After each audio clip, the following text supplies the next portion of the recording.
Hello, and welcome back to the Blue Lineage podcast series. Uh, this is the first episode after the timeline, so we've now completed the timeline and kind of set the framework for what the project is about, and now I can kind of move on to just talking about current events and the current happening as far as the music world and industry, culture, all of that, and whatever we kind of get to bring up or some of the things that the listeners bring up that just pops up in the news that seems relevant and connected to the timeline. And this is actually a special episode just because this is in collaboration with a course on Womanist Epistemological Research at Morgan State Graduate Social Work Program or Department through Dr. Denise Davison. And it was a really great course. I found what I really found interesting about it was just, besides the womanist perspective, was also the course really focused on the integration of technology and different forms of media, really to embolden or highlight indigenous storytelling, kind of bring that to the forefront, which was something with this the Blue Lineage Timeline and project was something that was really at the core of that was just to create a platform or a space where uh, the culture, the artists, the people who are behind the music and all that music history were able to have an avenue or a place where you could talk and speak about that history when it doesn't necessarily have to be written down or produced high budget film. It's just a community experience where people who may not necessarily had a voice in the past or old family stories are kind of brought to the forefront and told in a space where maybe they haven't been able to before, because what we know, as we've talked about with the timeline, is a lot of the narrative has been shaped by the business and the mainstream culture in the era that it occurred. And so in a lot of cases when you're talking about Black American music, a lot of the what was relevant to the actual culture and the people who created it may have been dismissed or not highlighted as much, or in some cases it was over highlighted and kind of just shaped in a way that doesn't necessarily reflect the real experiences of what was going on. And that's a portion of what really attracted me to this course. um, Number one, the course really talked about, uh, really mentioned hashtag syllabus or syllabi, I should say, and those movements. When you talk about what has been done and created on Twitter to raise awareness about a lot of the shootings, Black Lives Matter, all of these important issues that have come up more in the in recent history, and really used the greater public and the crowdsourcing and community, um, and elevated voices that weren't necessarily elevated before to really create a narrative or a counter narrative to really show the world, show the people who are willing to listen and interested, and really convey very important knowledge that we hadn't seen before, just because a lot of people didn't have this collective voice where we could come together. And there's definitely pros and cons to this space, as we've seen, but I think just it's a young system, it's a young technology, so just being having a course that really tries to parse that out and really highlight some of the very important strengths and movements that have resulted from some of this use of technology, I think is important, especially when you think of the social work department or public health, which are important fields to me. I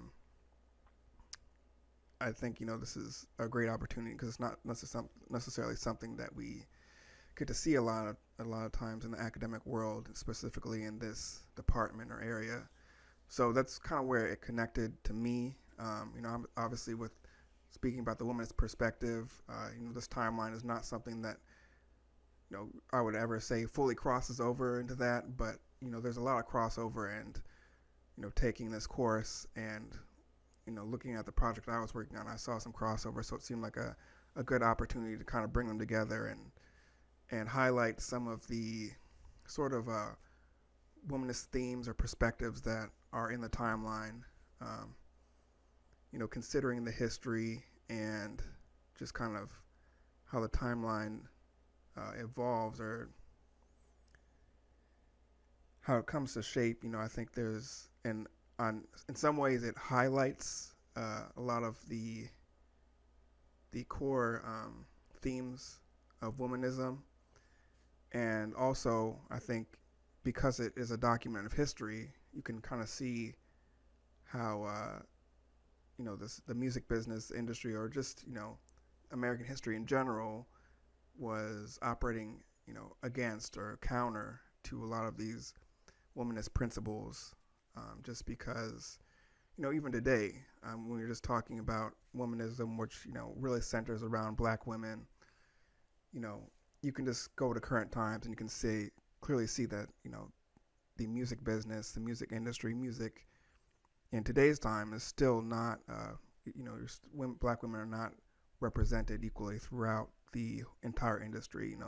Obviously, in the timeline and other situations, you can see performers and singers, but as we know, as far as producers, people behind the soundboard, all these other positions of power, management, there's it's not equally represented. But of course, womanism is it goes beyond that, and it really highlights and focuses on the strengths of each individual, and their sort of strengths and ability to adapt and be resilient. And so it's you can kind of also expand some of the themes of womanism to the rest of the timeline without overly focusing on that aspect, although it is important to consider and to think about. And I think attending an HBCU like Morgan State, it's a really great and unique experience. The campus life, the faculty, the professors, my fellow scholars, really truly offers a very special and enriching experience. But at the end of the day, underneath it all, the functioning, academic institution, you need to be accredited. You need national accreditation, which is not necessarily going to represent the culture, and you have all these greater institutions overseeing this in the process. And I think even at a place like an HBCU, you still come to a question where it's who or what has the power to define this institution and its programs and protocols and what have you, and where are the funds coming from? That's always, following the money is always a helpful process to kind of find that out. But you just wonder who is truly being represented. Is it a cyclical process? Are the primary recipients of the goods also the ones who are, who have that institutional locus of control over the systems, or whatnot is impacting them? And I think that really reflects some of the academic concerns for authors of the womanist approach as well, in talking about academic literature. And I mean, the big question is, where are they? And I think today, in this era, that definitely is changing. But if you look around the greater community, you can find a lot of works about black culture, black women, just black people in general. But the question that we ask, or womanist authors have asked, is who's writing that narrative?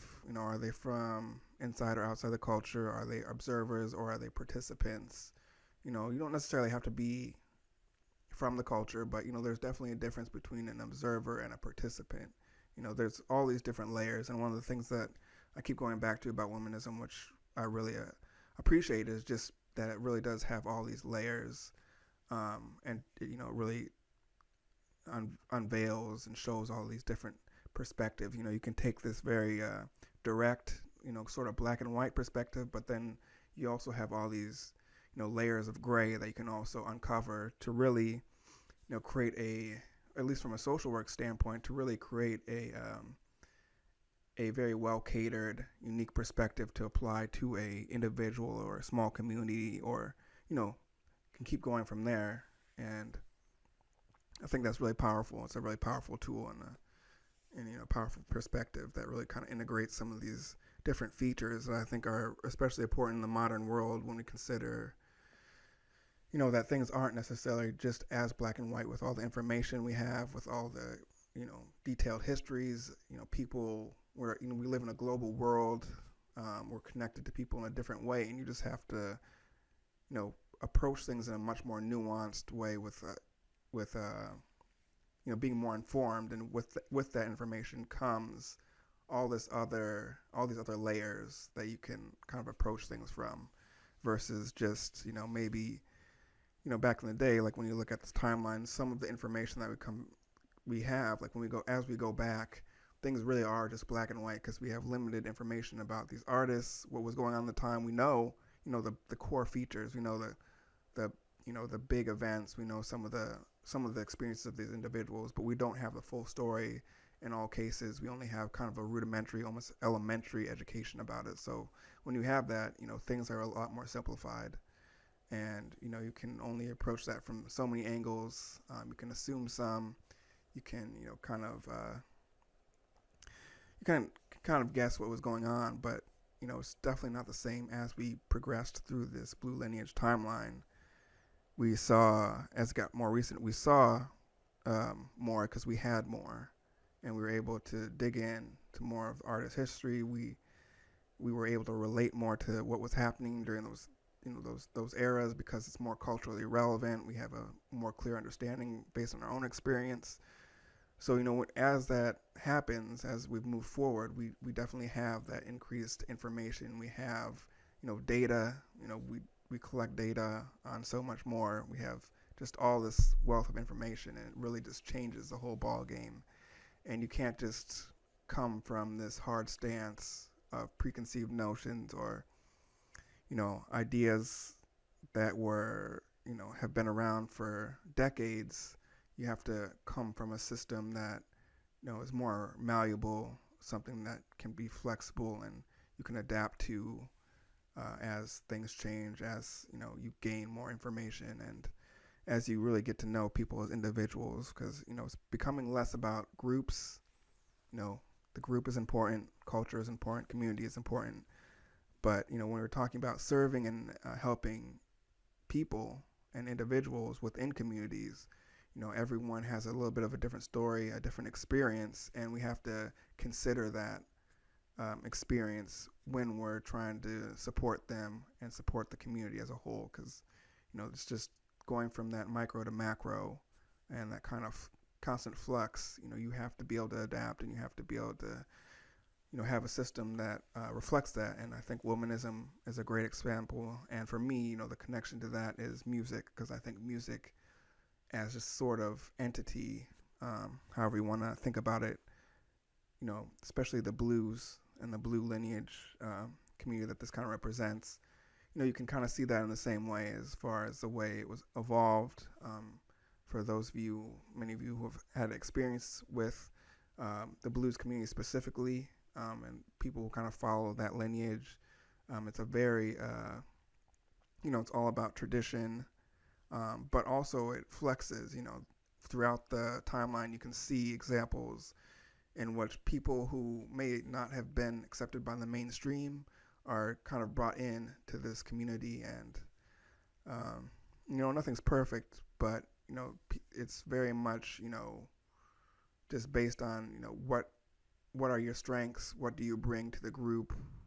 In this case, it's going to be music, but it's also going to be culture, style, all these other aspects, and how do we integrate, and how do we work and move forward and create a piece of art in this case. And I think is very similar to womanism as far as how you you view an individual and take their strengths and their ability to adapt and adjust, and how does this integrate, how do I utilize this to move forward and to thrive and to really fit into the community in a positive way. And so I think there's a lot of overlap there, and that's really what this episode is going to be about. I'm going to try not to make it overly long, just because I don't want to just go on and on, because I feel like with these I could just go on with examples in the timeline all day. So I'll try to kind of just briefly brush through some of the examples, and then once I kind of put out some themes, hopefully you can go to the website bluelineage.com or just look up the artists yourself, do your own research. But on the website there are sort of like bios as well as songs and examples for each of these artists. So it's a good way to get started, at least.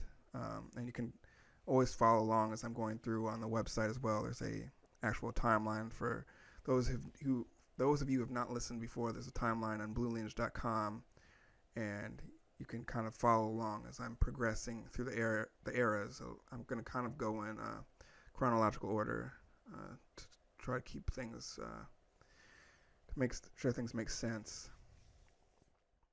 It's just you need to have a system or an approach that really addresses the framework. You have to, you don't want to just be perpetuating the same systemic injustices just with different faces and features. If you take a sort of, kind of stereotypical or, operate from a group perspective, you're not going to be able to adapt and adjust to some of the nuances that you need to.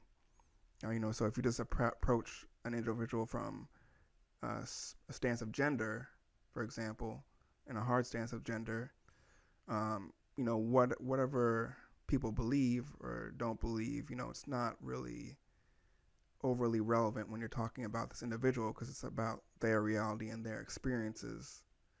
And if you're just taking it from a purely gender approach and you're not considering anything else, then you're gonna run into some issues. You're gonna, even though you might be coming from a good space, a sort of a progressive space, a modern space, what happens is you're still, as I said, perpetuating the same systemic injustices, just with a different face and feature. Same thing for race and whatnot. There's just more nuances. Obviously, as we talk about in this timeline very clearly, there are clear injustices and there's a clear power differential. There's a lot going on that is very clear. But once again, you don't want to just flip everything and say that's okay. You need to, really take a new, different, nuanced approach to prevent the continued or now new perpetuated injustices. And of course, with black music, it's a little bit more complicated, because you're just adding, the music industry has always presented a black face, whether it was natural or painted on, as we know. And if you go into history, if you're not already aware about what I'm speaking of, you can go to some of the early episodes of the timeline and,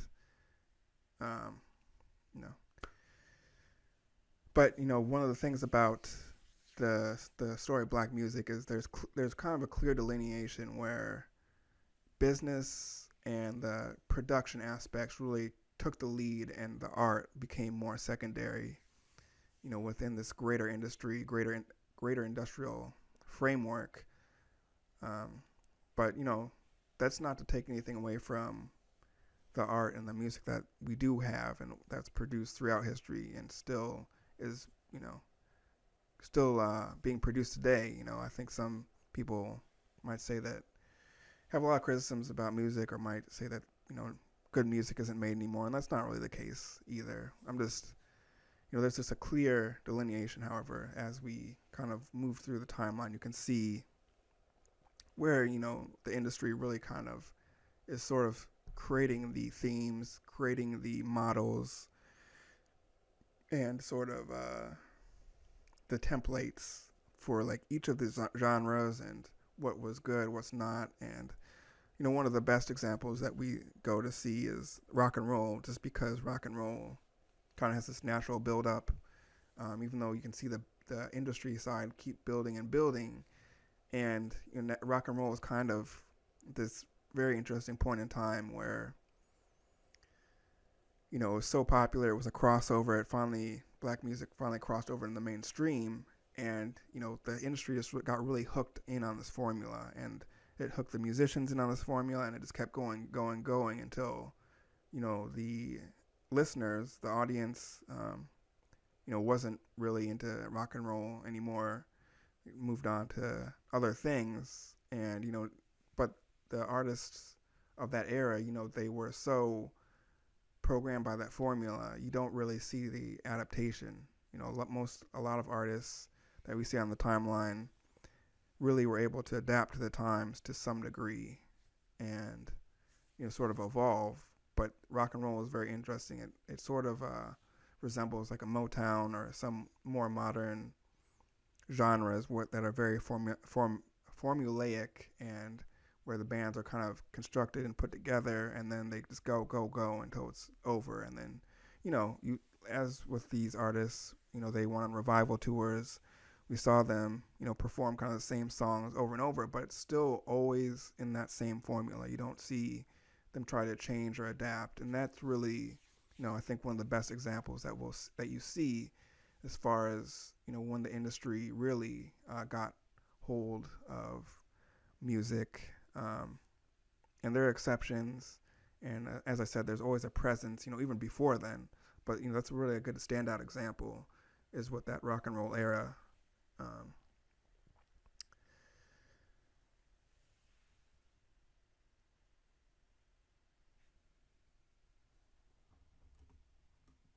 And so, just very briefly, I've already talked about the womanist perspective a little bit already.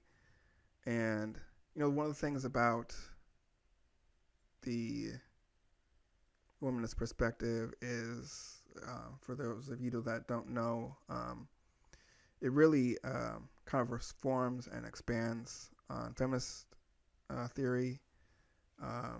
There's a definition by another professor at Morgan State, Dr. Melissa Littlefield, sort of touches on that in one of her articles, is how it is an expansion of feminist theory, and it includes racial and cultural differences with a specific focus on black women, which I kind of already spoke on for a second.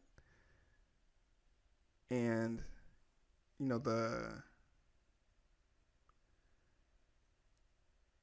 Blue Lineage Timeline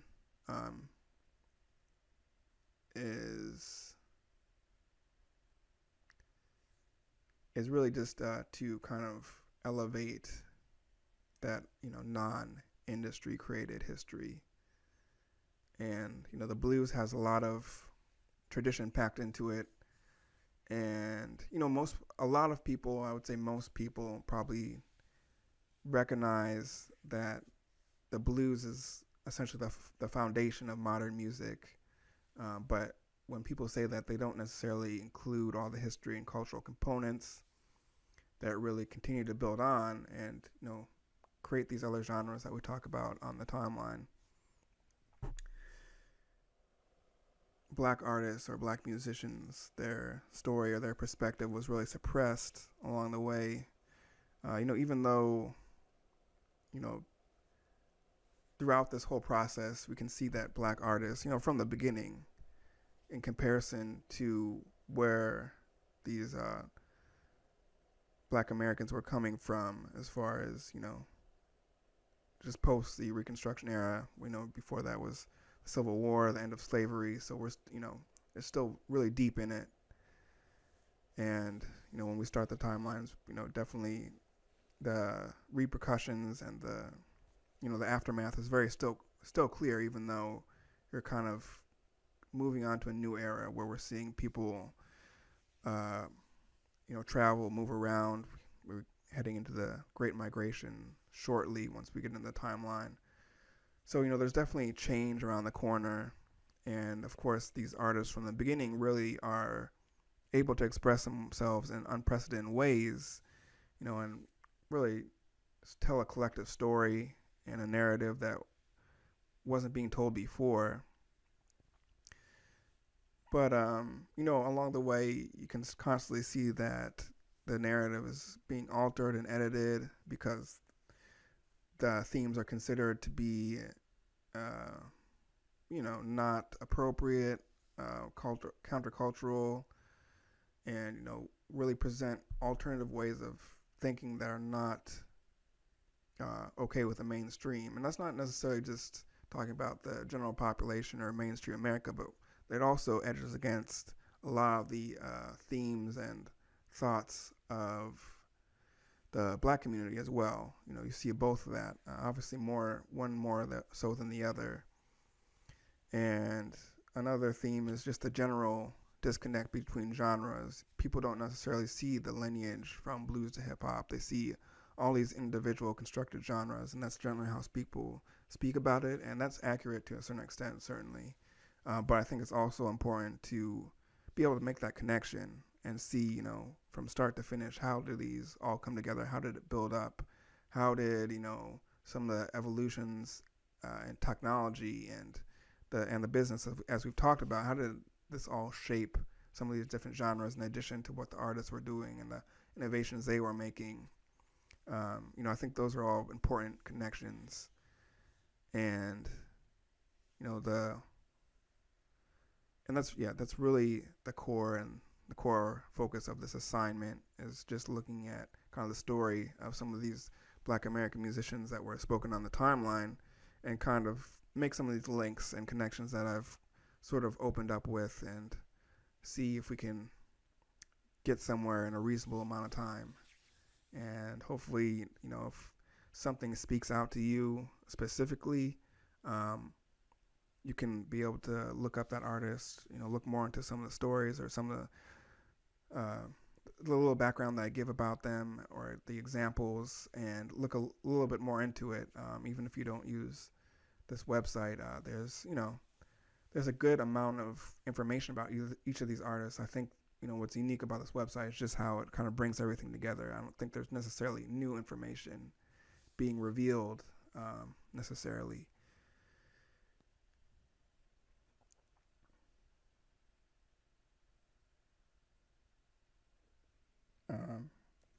So yeah, I think just to focus on some of the, as I talk, some of the how the artists continuously push these cultural, racial, social, and gender norms, and you can see kind of based on the time period that the norms shift, the culture shifts, there's changes, and what's acceptable, what isn't acceptable change, and the tools available also to adapt to the change evolve, and new things come forward. And it's always interesting to see how some of these artists in the older times, which I think, generally speaking, it's always been a struggle for the Black community and continues to be a struggle. But of course, as you go back and back, I think it can be a relatively well accepted argument that things were harder, and as you move forward, things became a little bit easier through hard work and some of these changing and pushing for norms, social activism, all these different movements, which actually in some ways made it harder because you have to push back and fight the system and fight some of these injustices. But, just really, nuts and bolts speaking, I think when you go back just to look at each experience, generally speaking, we can see that the challenges for some of these artists, further back were much more, some of the barriers were just almost immovable at the time. And some of those, of course, become more flexible and lenient where new barriers are placed. There's always something new. Of course, these experiences are relative. Not to say or diminish any modern challenges and say people don't have it as hard as they did then, but things were different. And a lot of these challenges were very broad, very even more systematic, and immovable in a lot of ways.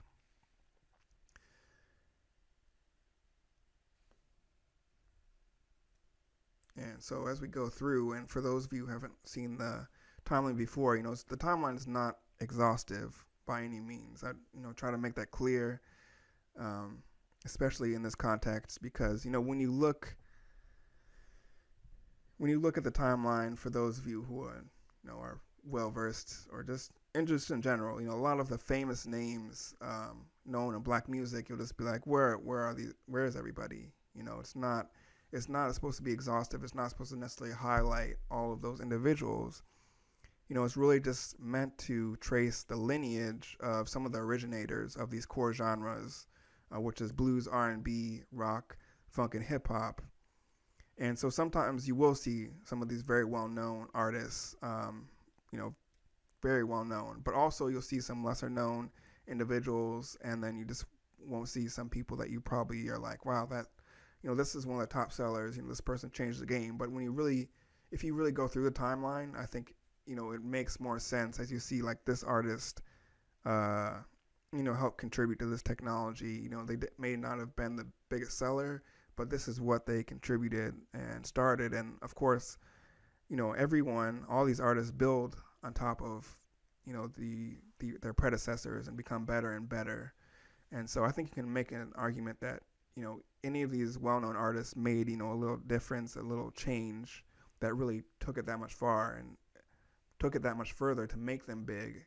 And in that light, they are one of the innovators. But as I said, I really try to, we really try to focus on the originators and some of these core artists to align with like some of the technology and social aspects that we also speak about on the timeline. And, I think it works out pretty well. It flows pretty well, and you can really see a tight lineage. If we added all the artists, of course it would get a little bit harder to make those connections, but it's not in any way to diminish some of the great artists of all time. It's just kind of how the timeline flowed. You can always just think of these artists as examples. Once again, it's not exhaustive, so these are just examples of artists who really contributed to this overall architecture and infrastructure of Black music.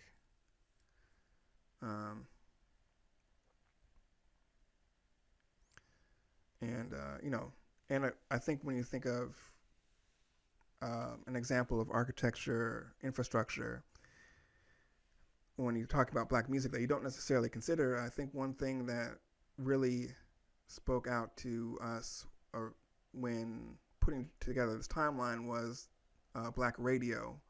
When you think about the importance and the integral importance of Black radio throughout the timeline, and how, number one, just from, considering the early time period that this timeline starts in, in the early 10s, 20s, and then in the 1920s is where you see the Great Immigration start to get going in the early 19-teens and 20s.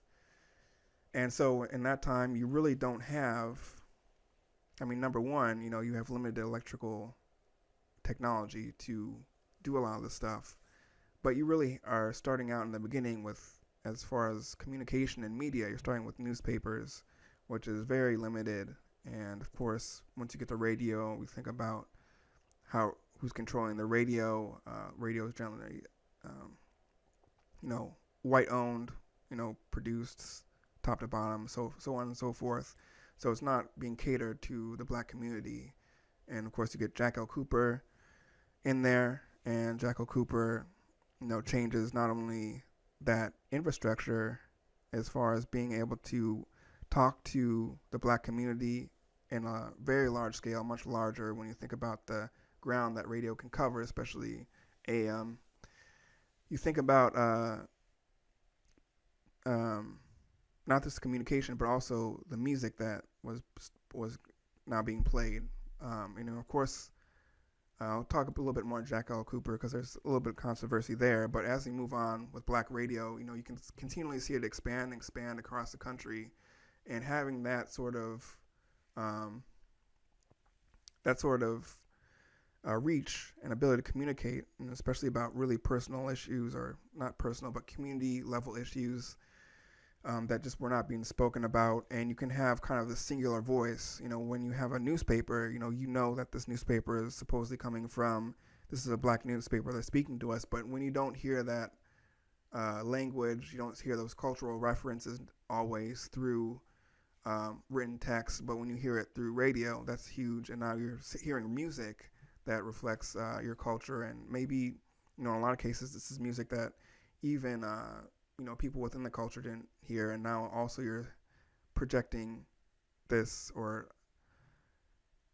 white culture, mainstream culture also has access to this music as well. So it's just a real cultural shift. It's a huge infrastructure shift, and it's something that people I think consider to some degree when you talk about the evolution of music, black music, but maybe not thinking about how integral it was. And that's just an example of how important the infrastructure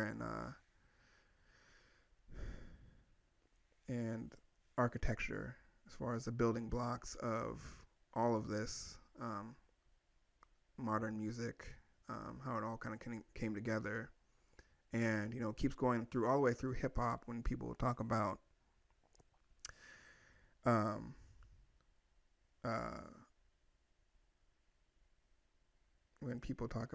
Jack the Rapper, and some of these other artists who at the time were broadcasting down south, specifically at the time, I believe it was when he was broadcasting from Florida, and people are talking about how at night, certain radio stations can only broadcast at night, and since there was so little broadcasting traffic at those times, this was during the funk era, a lot of those broadcasts went down to the Caribbean islands, and that was one of the big ways that a lot of the music, funk, which is the basis of hip hop, a lot of that spread down and kind of evolved in that way in those islands. And of course, we know later on, when we get back a little bit in the future, the birth of hip hop, we know how big people of Caribbean descent were in sort of that evolution of hip hop in New York. And so, these are just examples, and, I think things that people have considered, do consider, but not necessarily things that people bring together and kind of put together in a lineage and think about the history and kind of just how kind of all integrates into black history. I think people definitely, it's very well documented how important music was through some of these various movements. But I think when you think about the actual the progression, how it was utilized, how it kind of really meshes and fits together in the actual timeline of history, I think, it's not necessarily always considered this way. And I think, the genre aspect is definitely a huge piece in that divisive piece, because it kind of breaks things up in a way where people like to think that genres kind of grew in silos. And one of the interesting thing about radio is you can almost think about, people talk about siloing now in the modern age in social media, with Twitter and whatnot, how people kind of get stuck in these silos, these groups, these echo chambers. And when you think about it, radio really was kind of that first, not only, but first, or early, it reflects that. I don't want to say first, but it really reflects that that same issue with siloing, because people really got stuck or listened to a singular station that spoke to them. And obviously there's a geographical component to that. Radio stations are going to be placed geographically to where, they think they can get an audience, where their audience will be maximized, and radios, of course, played specific genres, and especially for black music, until we get to rock and roll, we don't really see crossover, and so the radio stations themselves were in many ways very segregated, and there's definitely variation of genres within that. Certain radios might just only play jazz, some might play some of the new what would be hot on the R&B charts, which encompassed all of black music during that time. But when you think about siloing, that's a silo based on the music that you want to listen to or the music you do listen to, and within that, you have marketing, you have commercials. People are specifically targeting you with different ads and different news and cultural happenings, this and that. So you kind of become kind of inundated with some of the similar way, where you're kind of getting the same information without necessarily the nuance and different perspectives that you would see if there wasn't these genres. When you think about later technologies like TV, where people are just flipping through the channel, looking through especially cable TV, just looking through different stations, and you're exposed to a lot of different things. Or even before that, with broadcast TV, you have like a few channels, but you're kind of flipping through just because you only have a few offerings, and everyone is the whole world is tuning into specific programs. You have a whole nationwide, it encompasses the entire nation, so everybody is watching this program, and so that really changes things in comparison to radio, where it's very regional and people are kind of separated by genres. But anyways, like I said, I'm trying to kind of make this a summary and a wrap up in some ways, the timeline, while also integrating these womanist themes. And if I'm not careful, this will go on for hours and hours. So I'm going to try to really get to these examples. Very briefly though, just going back to genres, all of these as we said, like all these genres and whatnot really go back to the blues. They have this connection to the blues. And so before I get into this, I wanted to look at this chart very quickly to just address why these specific genres on the timeline, blues, R&B, rock, funk, and hip-hop, why they were chosen. And I try not to really get in this when I'm talking, generally speaking, when just talking about the timeline, just because I don't want it to become divisive, and it's not supposed to be dismissive of the other genres, because I know jazz and gospel are obviously very integral parts of this music history. But when you really think about the lineage, the story is really in the blues. The gospel, of course, is part of black history. It tells an important story. But when you think about the actual music, obviously it's speaking about the actual content of the music is speaking about another story, if you see what I mean. And jazz, is another very important genre in terms of black history, black music history. Sometimes jazz is not really even telling a story at all, but it's well, we can get in, I'll get into the history very briefly, just a second. But jazz is obviously a complex art, and culturally these are very important. But once again, the story is in the Blue Lineage, and that's kind of what I try to hammer home. And it's not supposed to be exhaustive. It's not supposed to be dismissive. And as you can see on the chart, there's a clear link and exchange of knowledge throughout